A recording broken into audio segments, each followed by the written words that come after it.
All right, good evening, everyone, and welcome to Free. I'm Ryan, and I'm the pastor here, and it is so good to be with you all on this Saturday night. Hey, welcome to all of our online folks. If you're joining us on the Facebook or the YouTube, maybe in your sober living house or your kitchen or living room or bathroom or your elliptical. The elliptical. We're glad you're here. We are glad you're here. So glad you're with us this evening. Hey, just to give you all the reminder, this community is for addicts, loved ones of addicts, and spiritual refugees. And what we do here is break the silence of addiction while creating space for healing, recovery, and spiritual connection.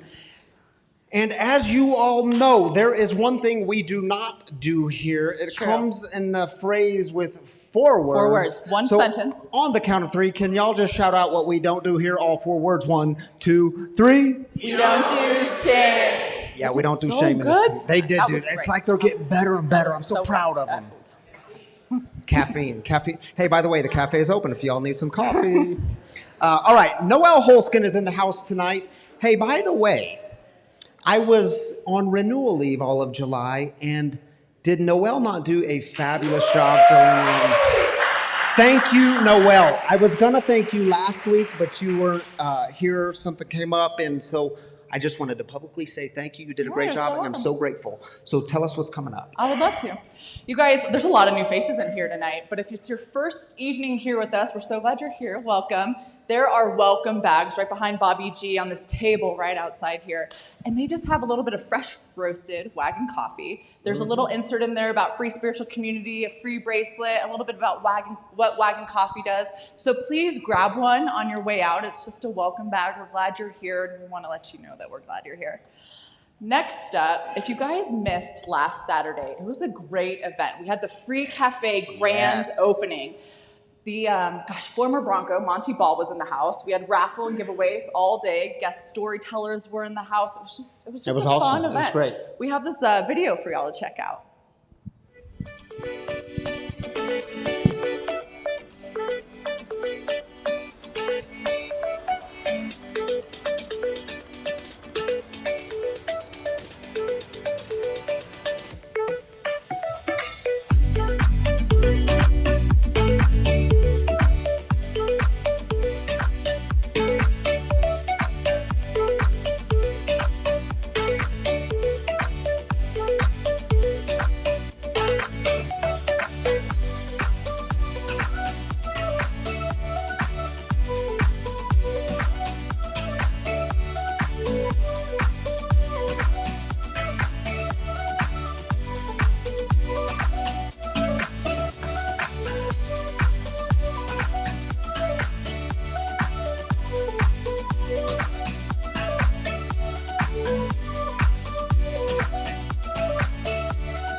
Man, it was a great day. That was a fun day. Thank you all for coming to that. It was such a good time. It really was. You were wearing a great shirt. I was wearing a great shirt. Oh, that was great. All right, you guys. Y'all saw it. It was all right, August 27th, we're having a special evening here. Living Undeterred Tour is going to stop here at Free Spiritual Community. So Living Undeterred is a nonprofit, and they travel around the nation. Jeff Johnson founded this nonprofit.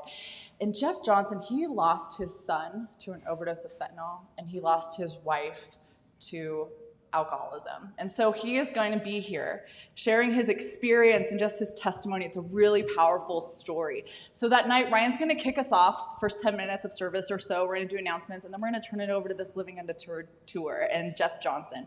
We'll have a storyteller also to close out the evening, but it's just going to be a really special night. So service will still start at 7 on August 27th, but it's just going to be a little bit different. It's going to be a really special evening. So and they're doing a panel discussion Oh, yes, too. and the panel discussion will be there. So it's going to be like a message, panel discussion, storytelling. Yeah. It's going to be really good. I hope we all come together to support this. It's going to be really special. And then after service that evening, we're going to be having an after service party. So it's another one bites the crust because we're going to be having pizza. Did you come up with that on your own? All by myself. Or did you Google it? There we go. Yes. Oh my gosh, tech team is coming in with another one bites the bust out dust. some moves Oh in my a minute. goodness. So perfect.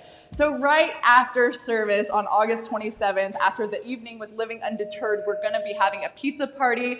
Aurora Sober Living, we're teaming up with them again. And so there will just be pizza in the cafe. The cafe will also be open if you'd prefer a salad and an espresso following service. They'll be open for everyone as well. Awesome. It's going to be a good night. It'll be a good night. So that's August 27th.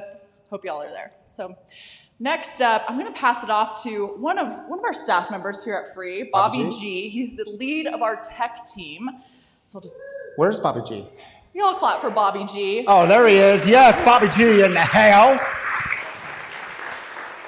I just want to see what it feels like to be in charge. Okay. Yeah, just like, no, hey guys, I'm Bobby. I'm the lead tech director here with Free Spiritual Community. The reason I'm up here is because we need some help.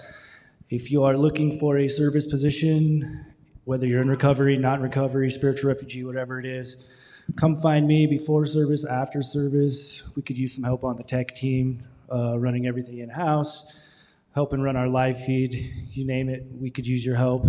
Especially if you're new in recovery and your sponsor is all over you about finding a service position.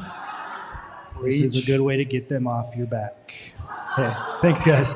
There you go, Bobby. Thank you, Bobby G. And hey, a huge thanks to you and our tech team. They just put in so much work back there, so thank you all for what you do.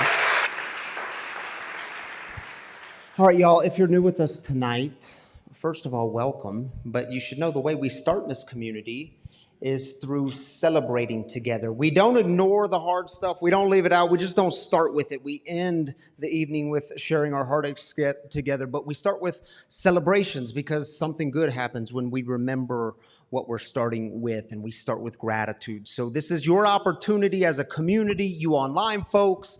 We take 3 minutes and lift up the good. If it's a new job, if it's a sobriety anniversary, if it's a new baby that's born, whatever the new thing in life is, we want to celebrate it together. God joins with us in the celebration. So Kiara and Darren will pass around a mic. Just raise up your hand and say it into the microphone. If you're online, get vulnerable and put it in the Facebook comments or the YouTube comments. We read those things. All right, y'all, take 3 minutes and let's celebrate together, shall we? Wake me up to another good morning time ago. Hello, I'm Rich, and after a 12-year substance problem, my son is finally in a program at Harmony House. We're so happy. We're going to celebrate that, Rich and Sheila. Love it. Good news, man. Good news. Hi, I'm Connie, and we had some tragedy 3 weeks ago in our family, but today we celebrate Lauren's 28th birthday. Happy birthday, Lauren. So glad you're here. Hey, my name is David, and I'm celebrating 1 week of full hearing thanks to a hearing aid or an implant, and also a big promotion and a new opportunity at work. All right, David. Celebrating that with you, brother. Good evening, family. My name's Monty. 4 years ago today, I gave it up to God, and I'm sober today, and I'm very grateful for this house. Thank you. 4 years sober. Way to go, Monty. Hi, you guys. I'm Abby, and this week I celebrated 5 years of recovery. All right, Abby. Do we have a 6 in the house? 4, 5, 6. I'm Anne Marie, and I'm an alcoholic, and I am coming up on 3 years, and it's been a 3-year process to get back to flying for me. And I actually just got approved to go back to flying and hired as a captain, and I'll be starting that next month. All right, Anne Marie. That's good stuff right there. Hi, I'm Lexi. I want to celebrate my boyfriend Wyatt, who's actually home in North Dakota right now, but he just hit 42 days sober and accepted his first job here in Colorado. So, and we're finally building a sober foundation with couples therapy. So things are going well. Good stuff. Thank you for sharing that with us, Lexi. Wyatt, if you're watching, we're proud of you. Hi, my name is Matthew. I'm here with my mom tonight. My dad was in a mountain bike accident a few weeks ago, and he was luckily able to come home from the hospital on Thursday this week. Good deal. Celebrating that with you, Matthew and Petra. Hi, my name is Jim, and yesterday I celebrated 2 years of sober from meth. Way to go, Jim. Jim is also volunteering in our cafe this evening. Thank you for that, Jim. Proud of you, dude.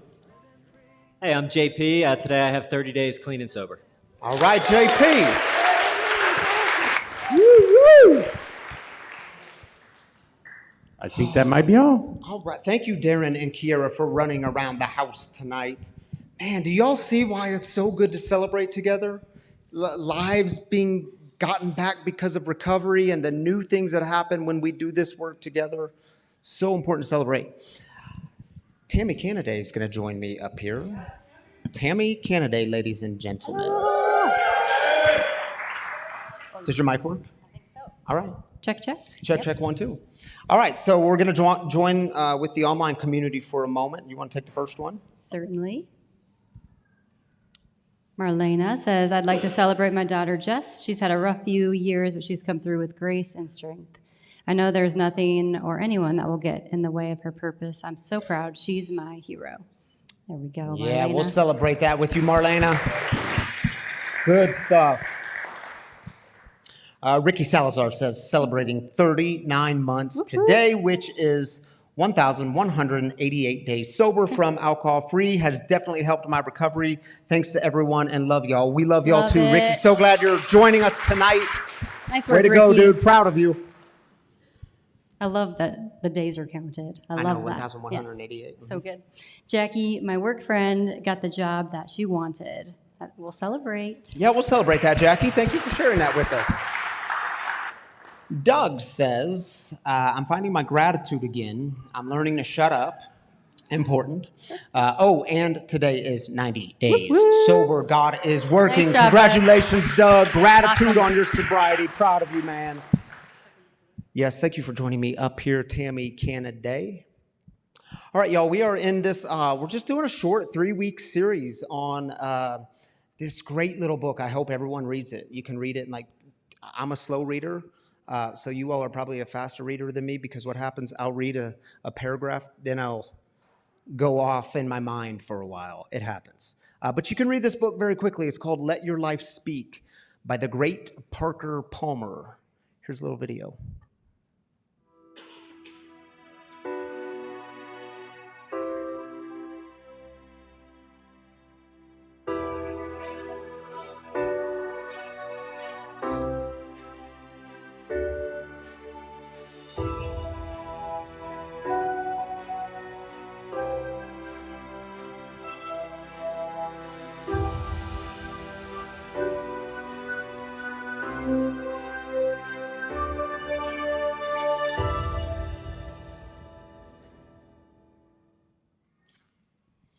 So on the last week of my renewal leave last month, I took our 9-year-old daughter, Shiloh, to Mexico for 6 days. Just a week to go play and adventure, and y'all, we played hard that week.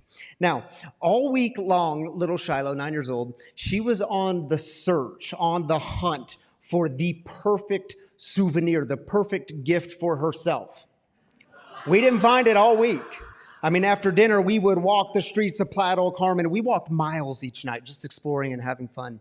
But the last night came, and we happened to, after dinner, stumble into this T-shirt shop, and she found the perfect gift for herself. I mean, it was the perfect sweatshirt, hoodie sweatshirt, which is perfect if it's 95 degrees outside, which it was. And it had the perfect strings. It was the perfect color. It had the perfect Playa del Carmen logo on it. So we get that sweatshirt. She was so happy. And we start walking back to the hotel. And y'all, it was getting late. And we had to be up at 5:30 the next morning to catch our flight back home to Denver. And so we walk into the hotel room. I kick off my shoes and I lay down on the bed. And I said, baby, I am so glad we did this trip together. Like, I had so much fun with you. And I said, I hope you remember this forever. And she's got her new sweatshirt on, and she's like, yeah, I will remember this forever. This trip has been great. It's been so much fun. And then she had like this aha moment of realization. She looks at me, eyes as big as saucers, and she said, Poppy, we have to get you something too so that you remember the trip too forever. And I said, baby, thank you so much for thinking of me, but it's getting late and we got to be up in like 5 hours. Poppy, we have to. So y'all know I put my shoes back on and we hit the streets of Playa del Carmen. The first shop, it was not good enough. The second store, it was not good enough. The third store, though, I mean, we walked into this joint, little joint, like 47,000 keychains in this one shop. And she's walking around searching. And she comes to this one 10 minutes later. She said, Poppy, I found the perfect gift for you. And I know how much you love tacos. Here's the keychain that she gifted me with. Yeah, you can see a little, the taco guy, his shirt says, I love tacos. It's all we ate all week. We just traveled around to different local taco joints and ate tacos all week. Yeah. Even though it was my money that bought it, it was her gift to me. And y'all, I should tell you, it is probably one of the best gifts I have ever received. Because I think in that moment, her little 9-year-old heart was picking up on a very important, a very profound value in the world, a principle, and that is to keep it, you must give it away. And I think kids kind of get this, don't they? That what good is it if we just keep the thing to ourselves? What good is it if we keep the memories, the experience? What good is it if we just keep it to ourselves? So I want to read with you, there's anyone know Richard Rohr? I've talked about Rohr, okay, a few of you. Man, I highly recommend everything the great theologian and spiritual teacher, Father Richard Rohr, I highly recommend everything he writes. He wrote this paragraph in a book, and I want to read this paragraph with you and see if it resonates with you. He said, after trying to teach the gospel for over 40 years, trying to build communities and attempting to raise up elders and leaders, I am convinced that one of my major failures was that I did not ask more of people from the very beginning. If they did not turn outward early, they tended never to turn outward. And their dominant concern became personal self-development, spiritual consumerism, church as more attendance at things. Bill W. seemed to recognize this danger early on. Step 12 found a way to expose and transform that pathological adolescence by telling us early on that we must serve others. It is not an option, not something we might eventually be called to after 35 religious retreats and 50 years of church services. It is not something we do when we get our act together. No. We do not truly comprehend any spiritual thing until we ourselves give it away. Yeah, word. So what I want to do with you this evening for the next few minutes is explore two very simple ideas on what it might look like to give it away, to keep it. And by the way, if you're thinking to yourself, well, you know, that's like a recovery saying, and yes, it's true. You'll hear this all the time in recovery circles. To keep it, you must give it away. And if you're thinking, you know, I'm not really in recovery from addiction or in recovery from being addicted to an addict in my life, and so this maybe isn't for, no. Giving it away is for everyone. Because you do realize, if you're here tonight and you're breathing, which we assume is all of you, you've been given a tremendous gift. Your story is a gift. The things you've been through in life, the challenges that you've overcome, the pain that you've endured, it has a purpose if you allow it to have a purpose. Your story is a gift.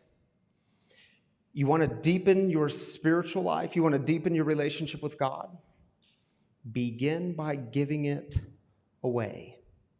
So the first very simple idea is this. You must show up in the world. And showing up in the world means being present with others in their pain and suffering. Because as fun as it might sound, you were not created just to simply hang out. You were created for more. The joy and peace that you've discovered along the way, it is not meant to be just kept inward. It is meant to be shared with others. And in your moments of great struggle, in your moments of great challenge and great pain, still the sweet spot is to turn outward. And the second idea is this. You, my brothers and sisters, are a vessel of God's love to bring healing to others. Love is a verb, it's action, but please do keep it simple. You are called to be present with people, but you are not called to fix it. And believe me, you cannot fix all the pain and suffering in the world. You're not called to that. You can try. You can try again, and you will wear yourself out. And remember from last week, your life is like a seed, a mustard seed planted in the ground.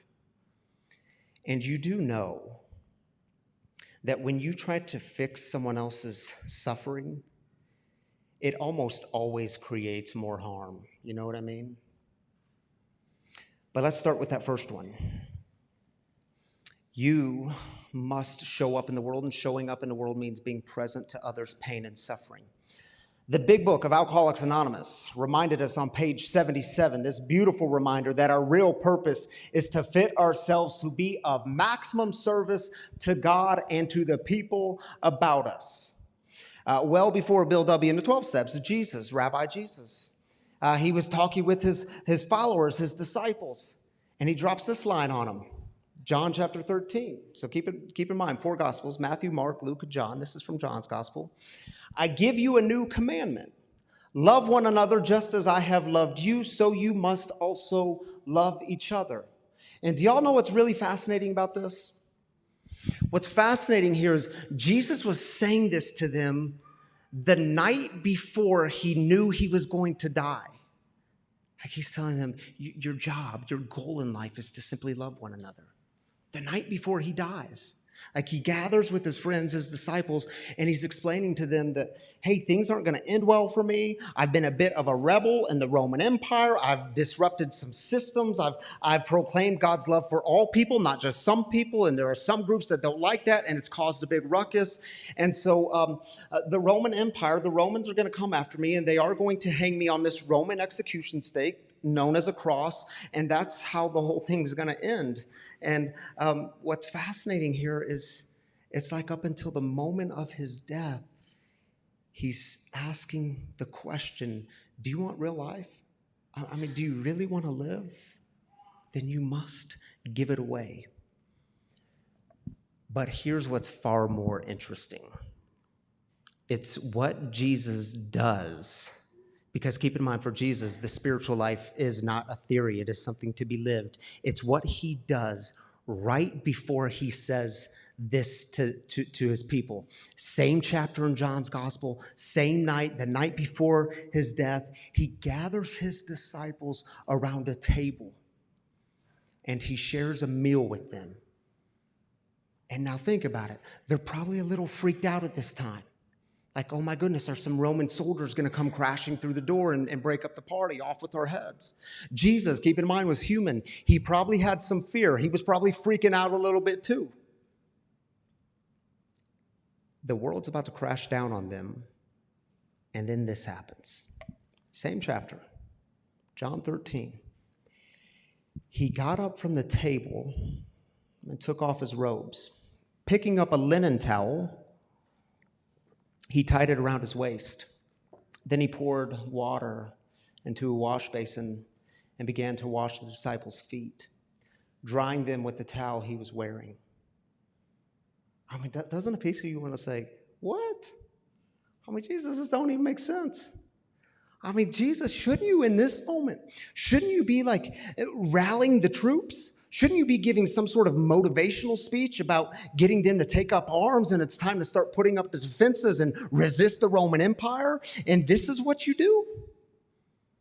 Yeah, see, no talks, no lectures, no great speeches.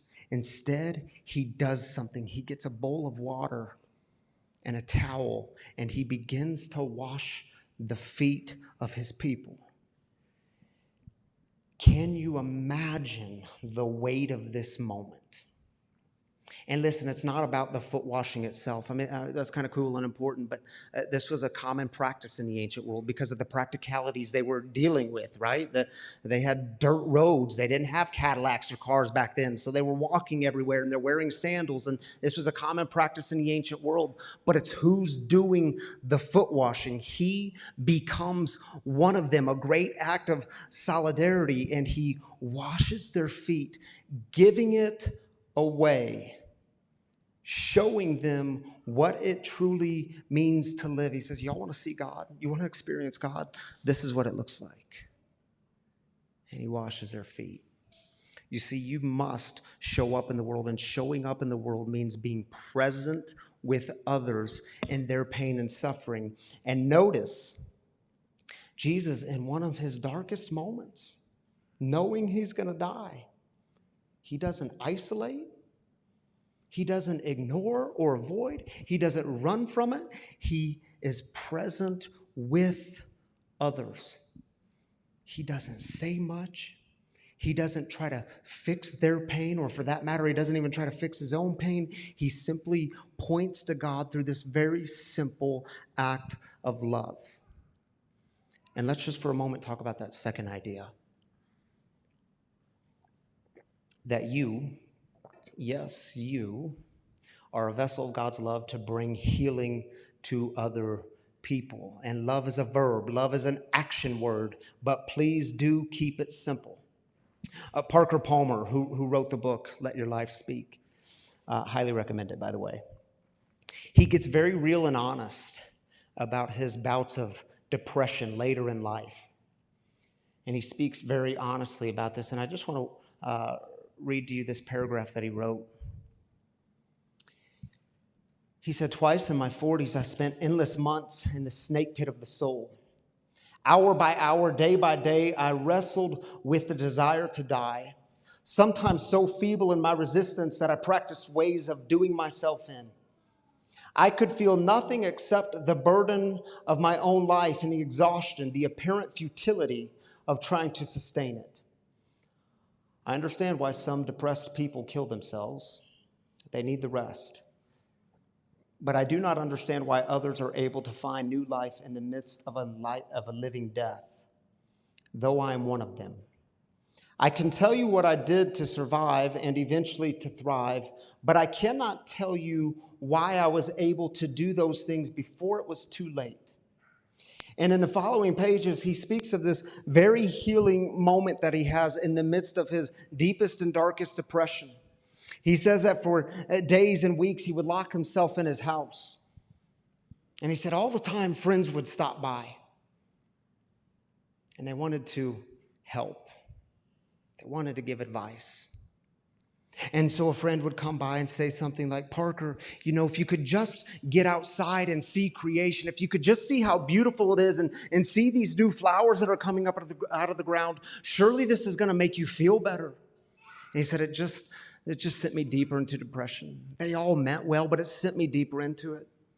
He said some friends would come over and say, Parker, you are such a great writer and teacher. And look at your life over the years, how many people you've helped.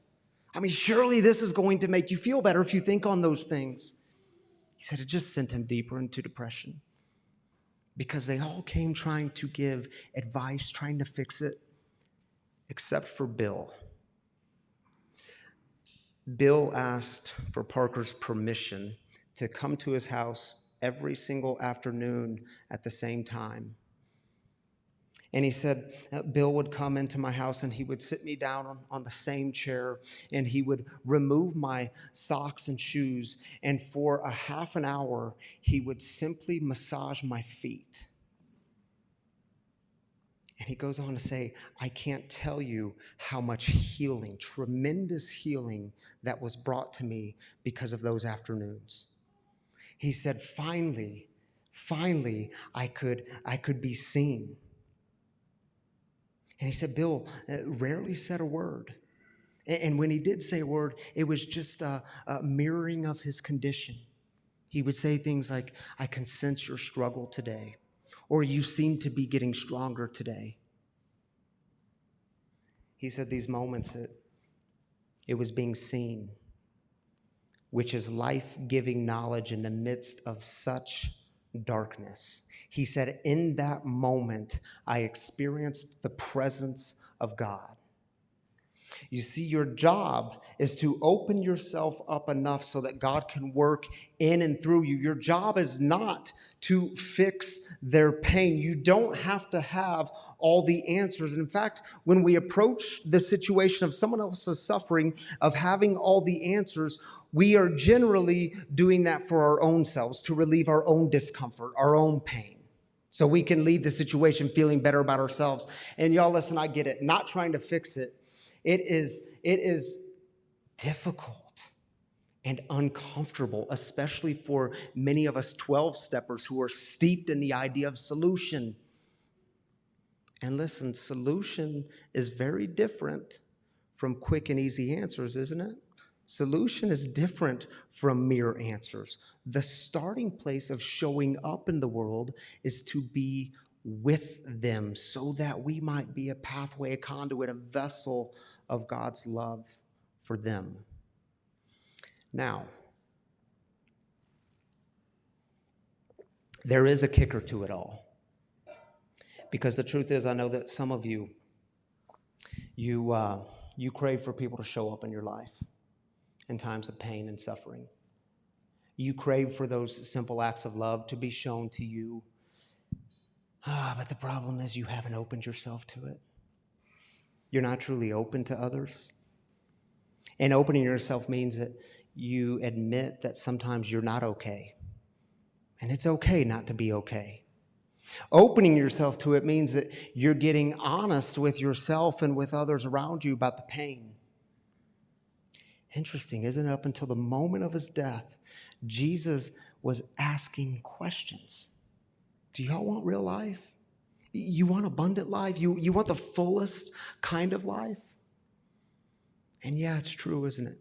Sometimes that showing up in the world, it comes through the form of questions, doesn't it? You know, for the first few months of my sobriety, because I'm kind of a slow learner, it was really important for me to try to convince myself and everyone around me that I was a functional alcoholic. And y'all know that's a bunch of BS, right? You cannot be functional and active in your addiction at the same time. And I know how we say it. No, he's good. He still gets up in the morning, goes to work. He's functional. No, she's good. She hasn't lost the marriage yet. No, he's good. He still has the house. Functional. Let me talk to the ones who love you most. We'll see how functional you really are. We are not functional and active alcoholic at the same time. We're active in any addiction. You know, it was important for me. It was really difficult to admit that life was unmanageable. I could finally get to a place where the booze was unmanageable, but admitting life was unmanageable, that was a lot harder. I remember sitting with my sponsor, because I did get a sponsor, and I was sitting with him at his kitchen table, still trying to convince him that my life is fine, man. If you can just show me how not to drink, because that's the only problem here. I cannot, and I've tried everything I know how to do, and I cannot put down the bottle. I can't keep from taking a drink tonight, so that's what you need to help me with. Now, my life is good, though. No, I'm a good husband. I'm a good father. I'm a good pastor. You know, in recovery, many of us have notebooks because we do a lot of writing in these 12 steps of that really hard interior work. If you've been there, you know exactly what I'm talking about. And so on that night, I had my notebook, and it was open to a few different pages that night. And that notebook was sitting in front of me and my sponsor, and I was really open with him about the things I had in that notebook. And, you know, he just started pointing to things. And in that notebook, we're dealing with things like regrets and shame and the wreckage we created.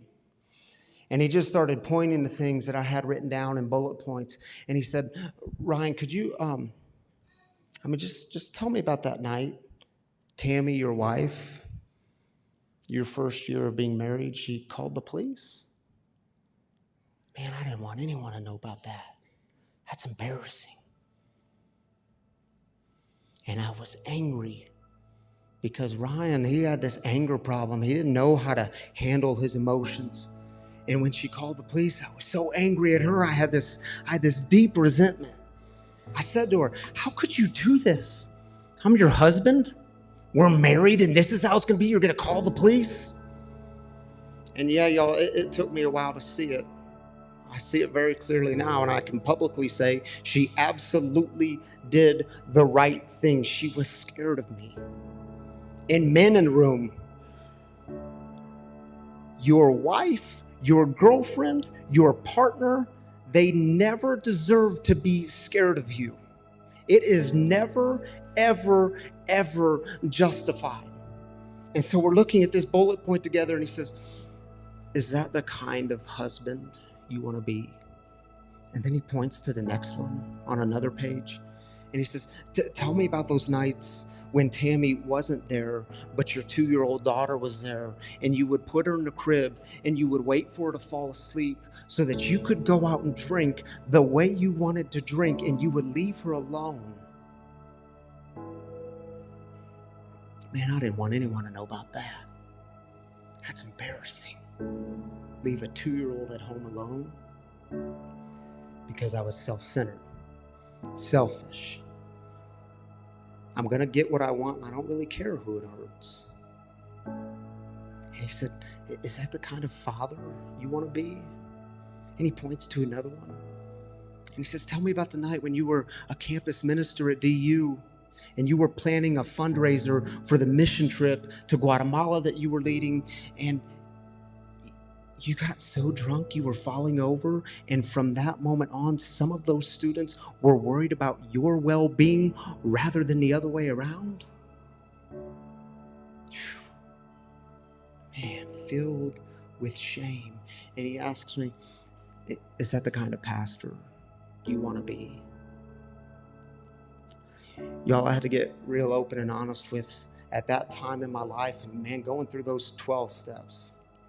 Jeez, I was so broken and so ashamed. I had to allow God to open me enough so that I could be loved back to some healing in my life, so that I could be loved back to wholeness, so that I could be loved back to life. Being open and honest enough. And what I can tell you was, on that night, at that table, God was very present, and it was through the form of another human being. And I have had some very profound encounters with God in the form of another human being. So let me ask y'all, my brothers and sisters, have you experienced God's presence and someone giving it away? And someone showing up to your pain, your suffering, through simple acts of love? And now here's the deal. If it's been given to you, you now have a great responsibility. You must give it away to keep it. So I want to give you all just a moment to reflect. I want to play this song.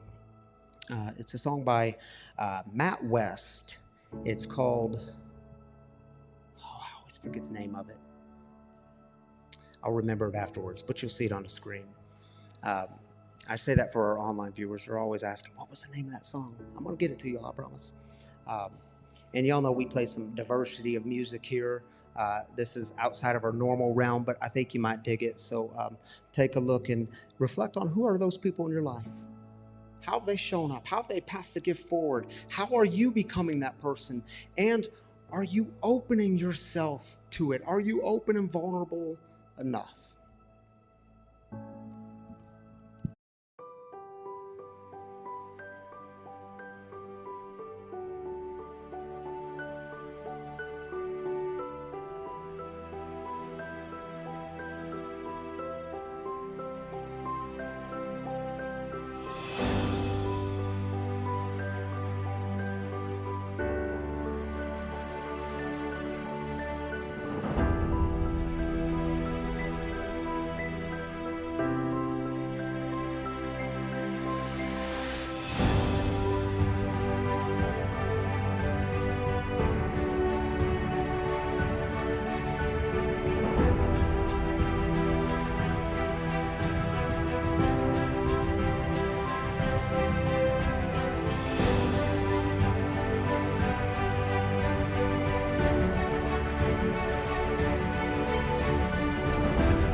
It is a good one, isn't it?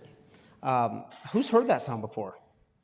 A few of you. It's called Truth Be Told. That's the title I couldn't think of. Truth Be Told by Matt West. All right, ladies and gentlemen, we have a guest storyteller in the house. And if you're new with us, you should know that every Saturday night we have a guest storyteller who joins me in the living room to share some of their experience of the topic at hand. Tonight it is Heather Charlet. Give Heather Charlet a round of applause as she walks up here to the stage.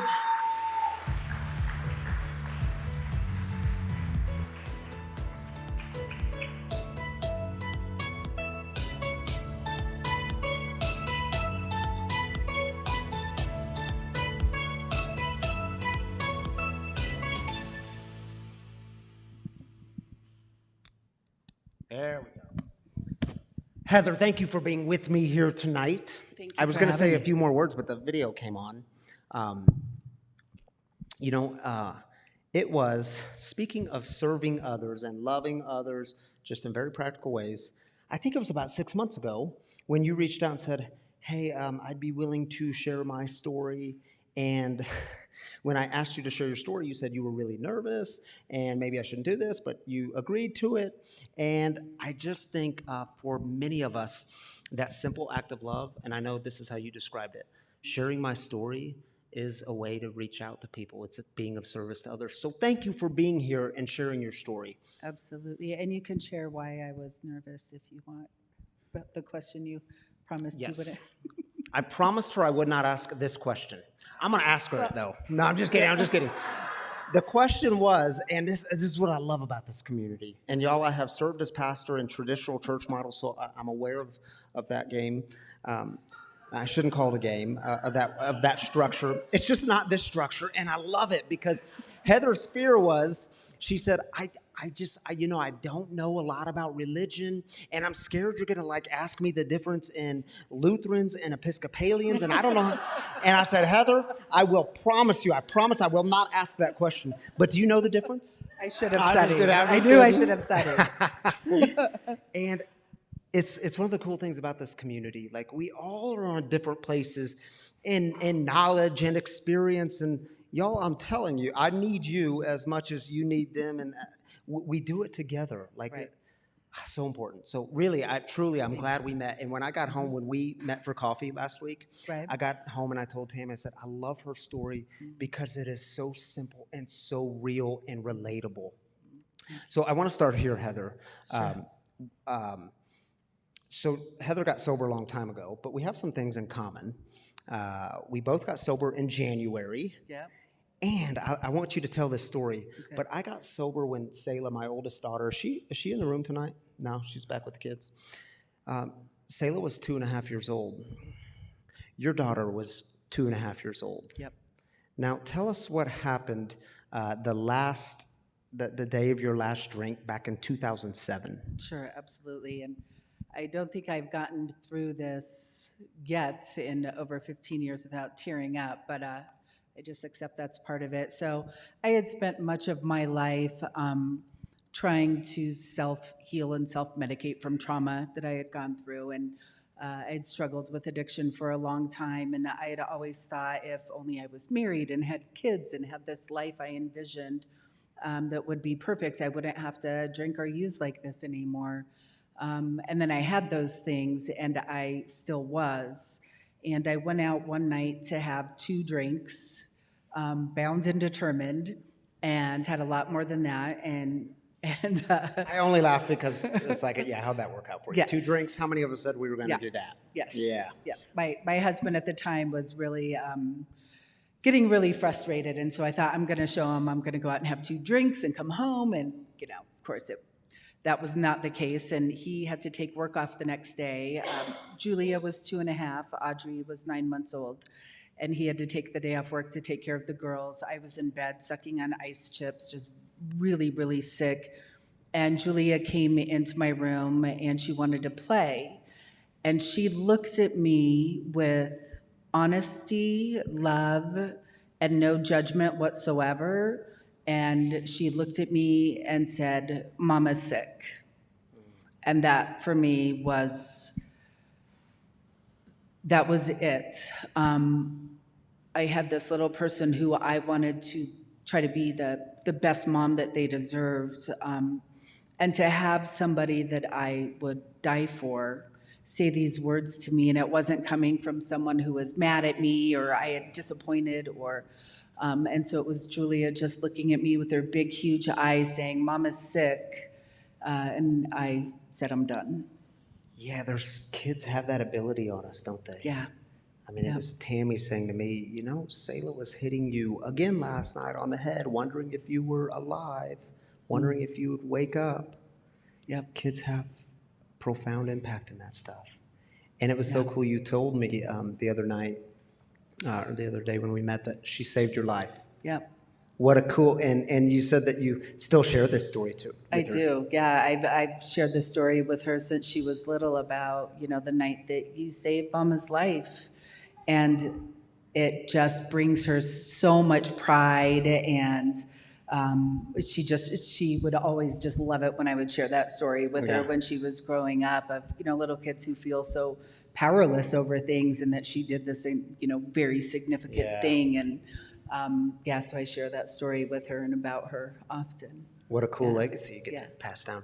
So you got involved in 12-step recovery. Yep. And I love that one of the things we can do here is kind of just get real and honest with our experience in 12-step recovery and kind of break down some barriers, because not everyone here and watching tonight is familiar with 12 steps. And there's a lot of people, because I was one of them, you have all this fear in going into a room and facing people. Like, oh my goodness, this is creepy. I don't want to do this. Absolutely. Can you just tell just some of your early experiences of getting sober? Yes. So I knew one person vaguely who was in AA. I didn't trust people in AA. I didn't know anyone in AA. Didn't trust anybody who didn't drink, I should say, not people who were in AA. Didn't trust anybody who didn't drink. And so I was connected with a woman who was in 12-step, and she said, I'll meet you in the parking lot. And so I pull up, and I'm just nervous and anxious, and my palms are sweating, and I'm dressed in head-to-toe black, which I thought was appropriate. And it's kind of a death, isn't it? You know? It was. Yeah, it was a death in mourning, and not knowing anything about church, I thought, well, the basement is as close as we can get to purgatory while we're here on earth. So that was why. And so she met me in the parking lot with a friend of hers, and we're walking, and they were talking and laughing, and I was so embarrassed for them, because I was like, we are alcoholics. We do not get to laugh anymore, and I don't know if I'm comfortable walking in with them right now.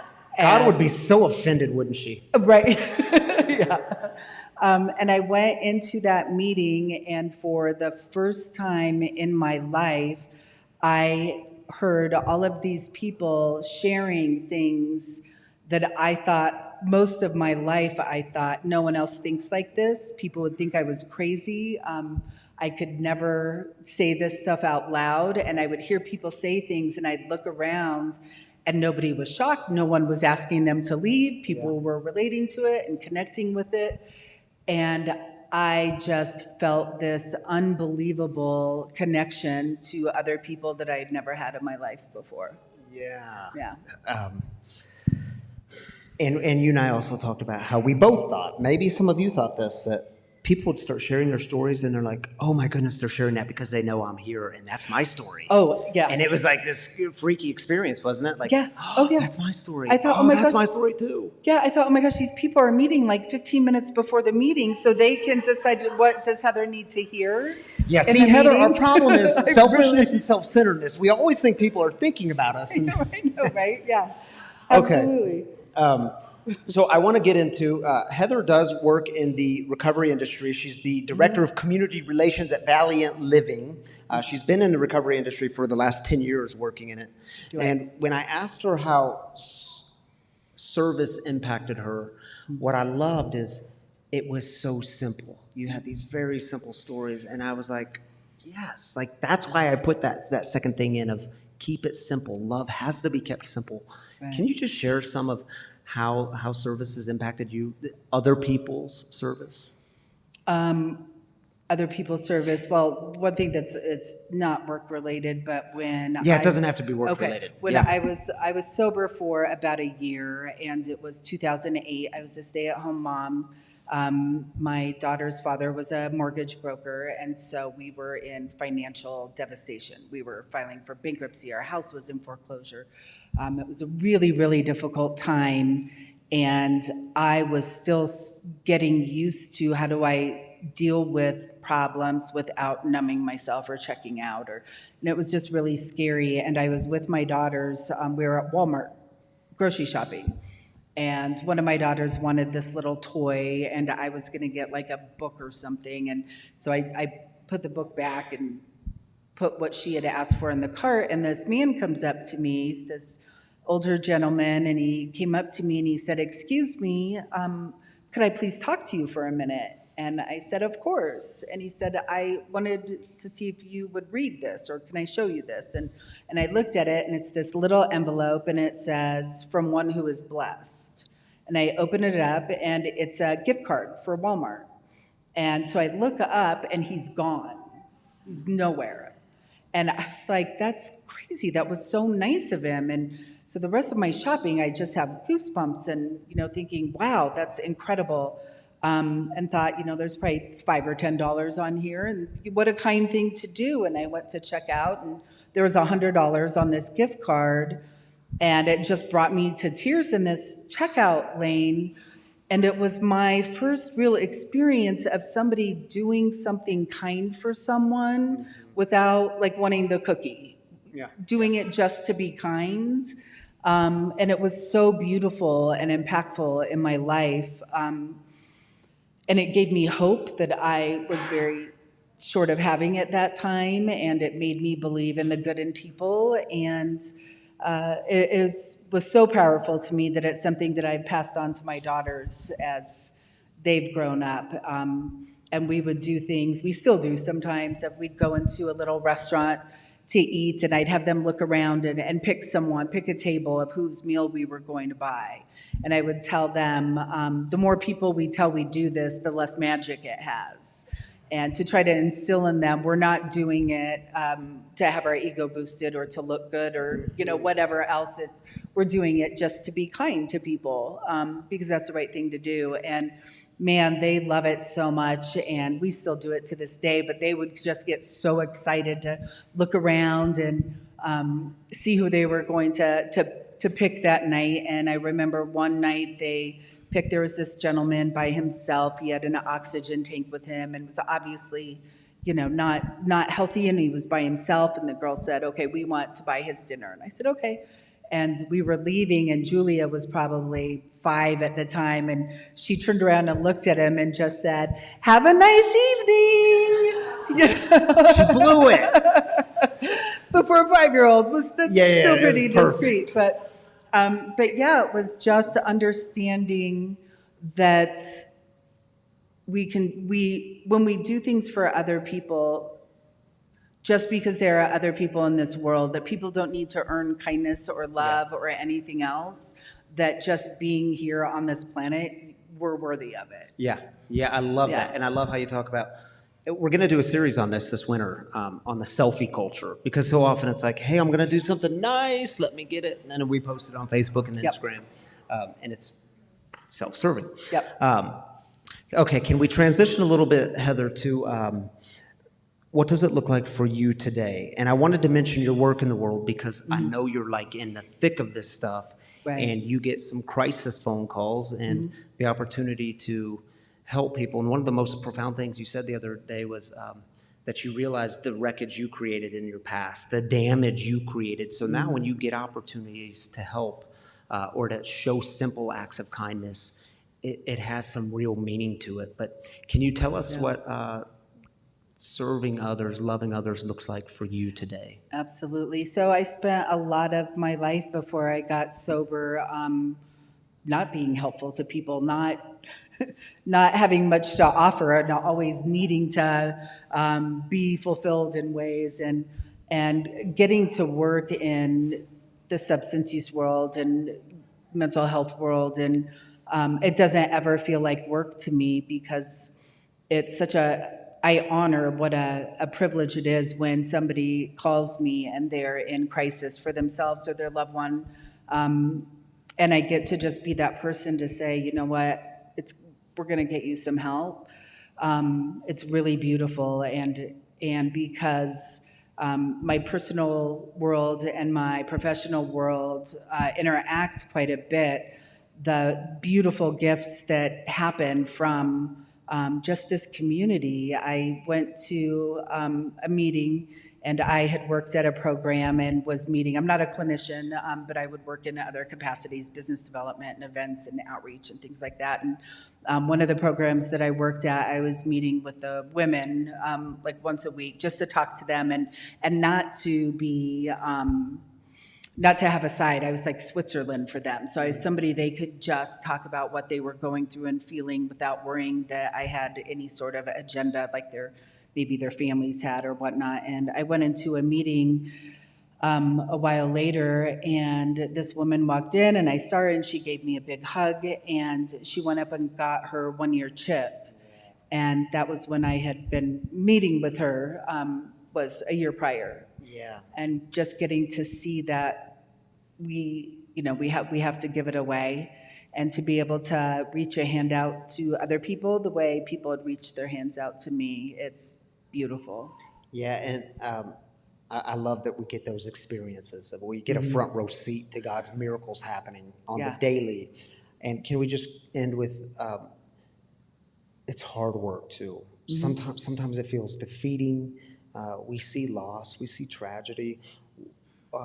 What makes it hard to show up in the world? Yeah, what makes it hard is to remember that me trying to fix other people's problems is not the solution. And my codependent part of me has a hard time with that sometimes. But really it is when I want it for people more than they want it for themselves. Yeah.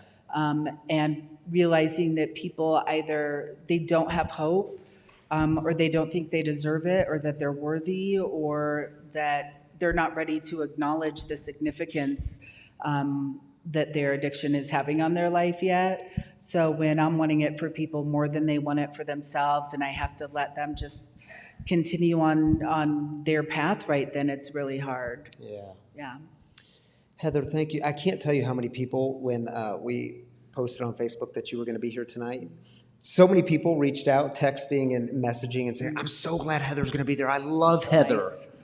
You have lots of love in this community that you may not know about. Well, you probably do know it because these people love you. But I'm so glad you were here tonight. Are you able to stick around a few minutes afterwards? Yep. If you want to talk to Heather more about her work in the world and loving and serving others, talk to Heather. She's good people. Thank you for being with us tonight. Yeah, thanks so much. All right. Thank you.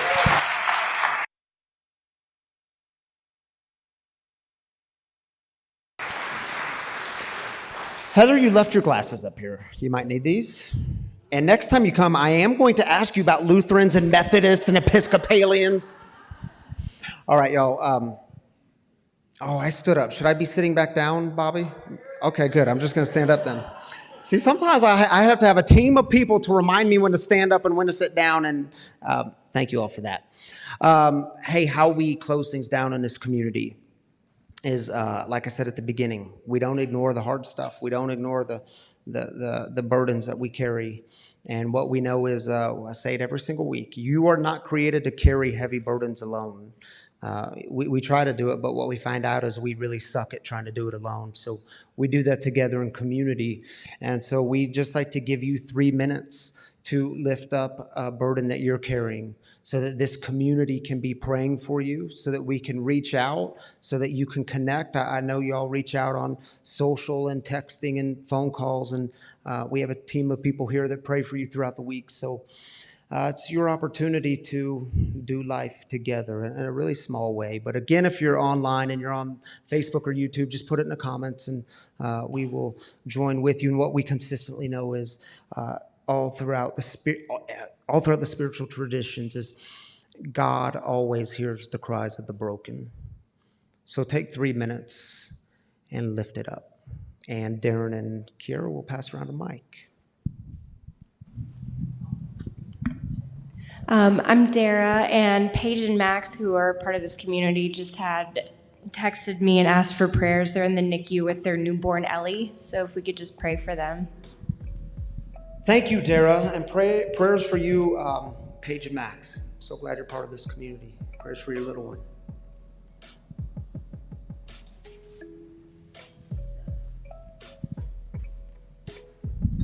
Am I the next one? I'm Kavita, and I've been watching a friend drink the way that I did. So, prayers for Carrie, please. Thank you, Kavita. Lifting Carrie up.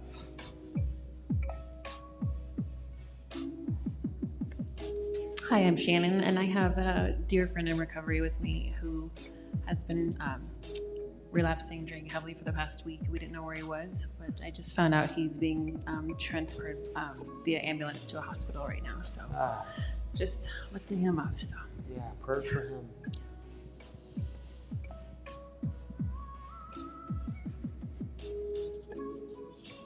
Everyone got quiet all of a sudden.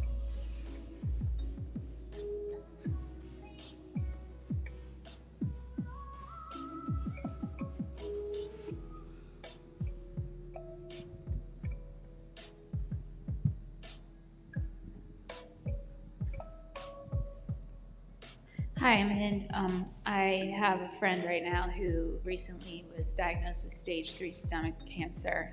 He's pretty newly sober too, and so if we could lift him up.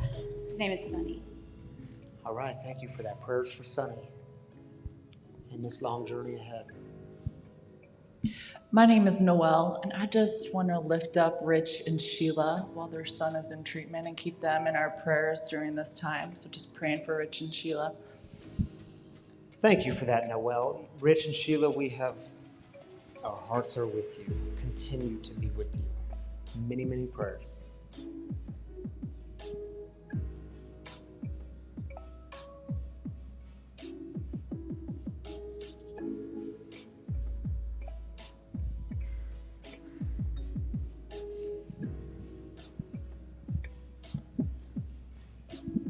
I get so nervous. My name's Chris. I'm an alcoholic. I just wanted to say I never pray for myself, and selfishly, I just have a little under 2 months.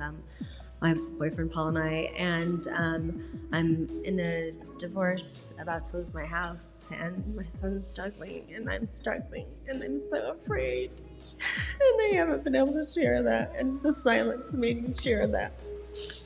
Thank you for that. I appreciate it. Thank you for sharing that with us. Just as a show of solidarity, raise your hand if you've ever been really afraid and really scared in life. Yeah, you're not alone. You're not alone. Thank you for sharing that with us. Miss Simon Meyer, are you joining me up here this evening? Just taking. Wow, do you always do that? Way more dramatic. We're back. We're back to heartache together. We are. And I have one, actually. So we lost a member of our Sky family last week. He was laid to rest today. It was Do people know what Sky family means? My skydiving family. Just a bad landing. Just too broken to be fixed. So these things happen. They're scary and sad. Yeah. So just prayers for the family. Yeah, definitely. Thanks for that, Simon. You want to take the first one from our Sure. online people? Ricky, hey buddy. We have some members of our group that have experienced a loss in their family this week. Please say a prayer for strength and courage during these times. Absolutely. Yeah, and I just want to say this about Ricky. Definitely praying for those members. He's doing incredible work in Texas with recovery. And Ricky, I've got to get you up here. You got to get on a plane again, man, to come up here and share with us some of the work you're doing. I didn't want to undermine the heartache you shared. Prayers for them for sure. But grateful for your work in the world. That's awesome. Paula says, my prayer need is an affordable place to live. I'm facing homelessness on 8/31. Paula, thank you for sharing that with us. Prayers for you. I hope you have sources and people you're reaching out to, and we're going to hold you in prayer, and we'll be connecting with you on Facebook. Tammy responds to all these people, I think, that's what she does with that laptop in the corner. So thank you, Tammy, and thank you, Paula, for sharing with us. Chris, prayers for positive and alternate options from the neurosurgeon this Tuesday. It's been a long struggle. It has, buddy. Prayers with you. Prayers for you, Chris. Chronic pain is no fun. Chronic pain, and he has done a tremendous amount of work in this building over the last few weeks, and I hope we haven't contributed to your pain, but yeah, he's a good one. He's a good one. Love you, brother. Is it your turn or my turn? It's mine? It's mine. Christy says, prayers for my friend Beth. She is healing from hip surgery. Christy, so good to have you and Jen with us tonight and every Saturday night. And they said they'll be here in 3 weeks. They are? 3 Christy weeks. and Jen? Yeah, All yeah. right. September. And before then, we're going to pray for your friend Beth with her hip surgery. All right. Jackie, my purse was stolen out of my car this week. I lost a lot, but I'm thankful for my mom, who has really helped me out. Oh, you gotta love family that helps us. But yeah, that's a horrible feeling. Yes, it is. Prayers for you, Jackie. Yeah. Keep on going. Thank you, Mom, for being up here. It's good to have you.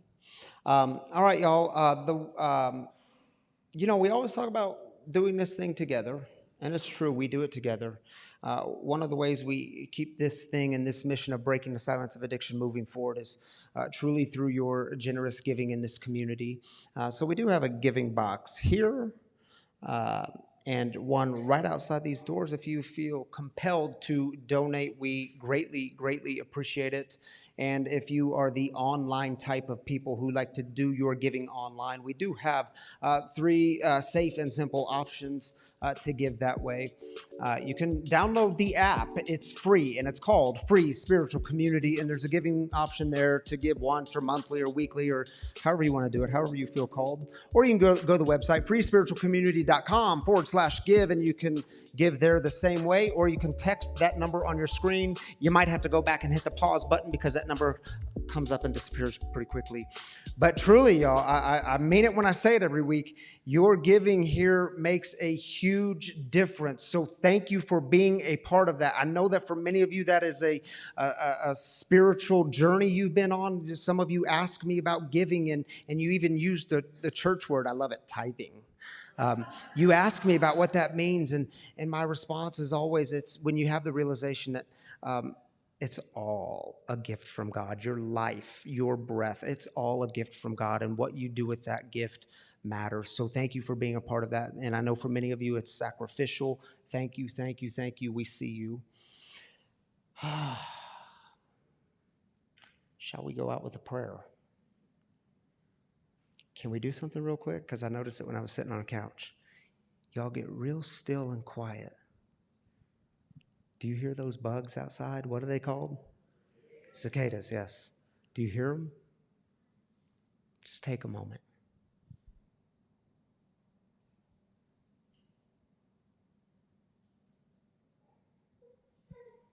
Feels like I'm back in Missouri. All right, if you feel comfortable, you can open up your hands. It's just a sign of openness for the God of the universe to come in, that we're open to God's movement all around us. And let's go out with the St. Francis prayer. If you don't know it, it's on your screen. Lord, make me an instrument of your peace. Where there is hatred, let me sow love. Where there is injury, pardon. Where there is doubt, faith. Where there is despair, hope. Where there is darkness, light. Where there is sadness, joy. O divine Master, grant that I may not so much seek to be consoled as to console, to be understood as to understand, to be loved as to love. For it is in giving that we receive, it is in pardoning that we are pardoned, and it is in dying that we are born to eternal life. Amen. My free brothers and sisters, this week, may you go in all kinds of grace and peace, and may you be reminded that your life is a gift. You are called to show up in the world and to be present with other people and their journey, and you don't have to fix it all, but we must be present and keep love simple, because God's love for you is very simple. And for that, we can go with lots and lots and lots of grace and peace, and we'll see you next week.